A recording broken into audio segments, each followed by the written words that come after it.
राजस्व वसूली का कार्य निजी संस्था के हाथों में सौंपने के जन विरोधी प्रस्ताव के खिलाफ जिला शहर कांग्रेस ने मोर्चा खोल दिया।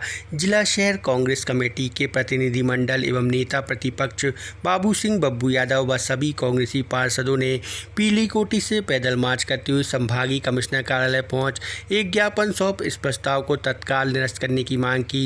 ज्ञापन में स्पष्ट किया गया है कि नगर निगम के 48 वार्डों में पहले ही राजस्व कर संरक्षक मौजूद हैं, फिर भी भाजपा शासित निगम निजीकरण का खेल खेल रहा। वहीं भवन भूमि शाखा की लापरवाही से अवैध कॉलोनियों और नक्शा विरोध निर्माण पर कार्रवाई न करने से निगम को लगभग 25 करोड़ की भूमि जुर्माने की हानि हो चुकी है।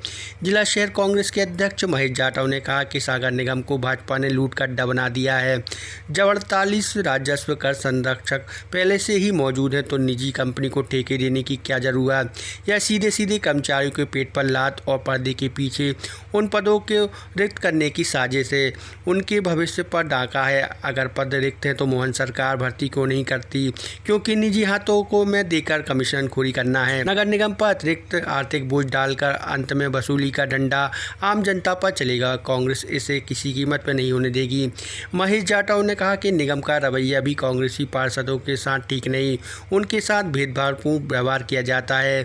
उन्होंने इस दौरान नगर निगम अध्यक्ष के व्यवहार को लेकर कड़ी आपत्ति भी दर्ज कराई। नगर निगम में नेता प्रतिपक्ष बाबू सिंह यादव ने कहा कि मैंने सदन में इस प्रस्ताव का पुरजोर विरोध किया। यह प्रस्ताव पूरी तरह से भ्रष्टाचार की बू से भरा है। भाजपा के लोग निगम को बेचना चाहते हैं। 48 वार्डों के राजस्व संरक्षकों का क्या होगा? क्या उन्हें घर बैठा दिया जाए? सच्चाई यह है कि निगम के अधिकारी और सत्ताधारी दल मिलकर राजस्व वसूल के नाम पर निजी कंपनी को देकर जनता का पैसा लुटवाना चाहते हैं। जिला शहर कांग्रेस कमेटी ने चेतावनी दी है, यह निजीकरण का प्रस्ताव 7 दिवस के भीतर वापस नहीं किया गया तो कांग्रेस कार्यकर्ता वार्ड वार्ड में जन जागरण कर उग्र आंदोलन करेंगे।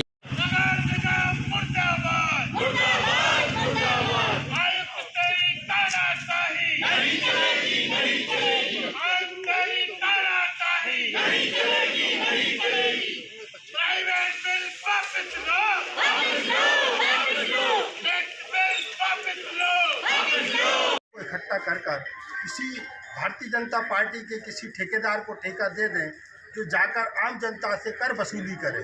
क्या कर वसूली करने के लिए भारतीय जनता पार्टी की सरकार है? क्या नगर निगम में नौकरियां नहीं निकाल सकती?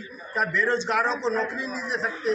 और अभी इतनी कमी नहीं है, अभी 48 वार्ड में कर संरक्षक होने के बाद भी वो प्राइवेटीकरण से और गुंडों से टैक्स वसूलवाना चाहते हैं। तो इसमें पूरे शहर में भय है। आज हमारी माताएं बहनें 100 गुना टैक्स बढ़ा दिया, उसके बाद भी वो अनुशासन से टैक्स भर रही हैं।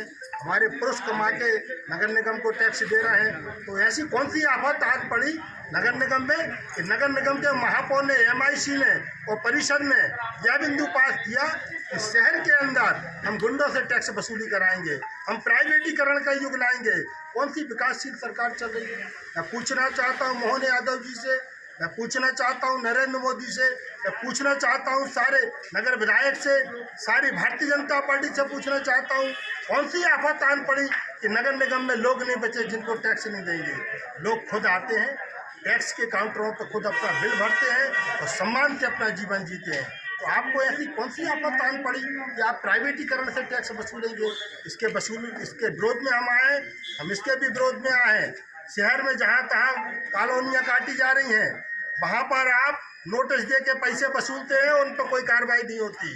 उन पे आप कार्रवाई करें, उन कॉलोनाइजरों पे आप कार्रवाई करें जो बार बार आप कहते हैं किसी पे कोई FIR नहीं हुई। हम इसके विरोध में आए हैं, हम इसके भी विरोध में आए हैं। संविधान की कसम लेकर नगर निगम के अध्यक्ष वृंदावन वहाँ पर बैठे हैं शपथ लेकर कि हम भाईचारे से एक एक सदस्य की बात सुनेंगे। जो अध्यक्ष होता है वो भारतीय जनता पार्टी और कांग्रेस का नहीं होता है, तो नगर निगम में चुनी हुई परिषद का सबका संरक्षक होता है। और अगर नगर निगम के अध्यक्ष ये कहने लगे कि महिलाएं ना होती तो हम 4 लोगों को उठा के फेंक देंगे, उठा के फेंकवा देते। तो मैं यहाँ से कहना चाहता हूँ जनता आपको खुद उठा के बाहर फेंकने वाली है। आने वाले चुनाव में भारतीय जनता पार्टी के जनप्रतिनिधियों को इस शहर से नहीं, मध्य प्रदेश से नहीं, देश से उठा के बाहर फेंकेगी। आप इसका समय भी आने वाला है। भाई साहब, निजीकरण के इस मामले में अगर मांग पूरी नहीं होती तो क्या न्यायालय जाएंगे आप लोग? हम लोग जनता के बीच जाने वाले हैं। जिस प्रकार से उस दिन परिषद में ये निर्णय हो रहा था, हम लोग संवैधानिक तरीके से अपनी बात रख रहे थे, लेकिन जिस प्रकार गुंडागर्दी से उन्होंने ये शब्द कहे कि यदि महिलाएं ना होती तो आप लोगों को उठा के बाहर फेंक देते। मैं आपके चैनल के माध्यम से उनसे कहना चाहता हूँ, भारतीय जनता पार्टी के प्रत्येक उस जनप्रतिनिधि और पदाधिकारी से कहना चाहता हूँ कि हम लोग संख्या में कम जरूर हैं, लेकिन कमज़ोर नहीं है। इतनी क्षमताएं नहीं है कि वो हम लोग को बाहर फेंक दें। तो इस बात को लेकर शहर की जनता के बीच हम लोग जाने वाले हैं। नगर निगम सरकार अपने मूल उद्देश्यों से भटक चुकी है। वो इस शहर की जनता को समय पे पानी नहीं दे पा रही, इस शहर की जनता को सफाई व्यवस्था नहीं दे पा रही, वृद्धा पेंशन, विधवा पेंशन, विकलांग पेंशन, इन सब जो मूलभूत सुविधा हैं, इन सब से हटके नगर निगम में निजीकरण का जो खेल चल रहा है उसका हम लोग विरोध कर रहे हैं। सीवर, टाटा और एक्सेल ये ऐसे प्रयोग प्राइवेट संस्थाओं के हो चुके हैं।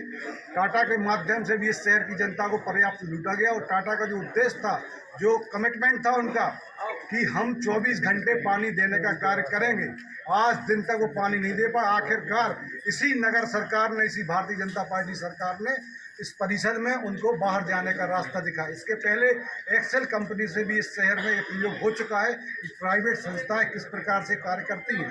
ये पुनः टैक्स वसूली का काम प्राइवेट संस्थाओं के हाथ में देना चाह रहे हैं। ये कतई हम लोग बर्दाश्त नहीं करेंगे। गुंडा टैक्स और गुंडागर्दी शहर के अंदर नहीं चलेगी।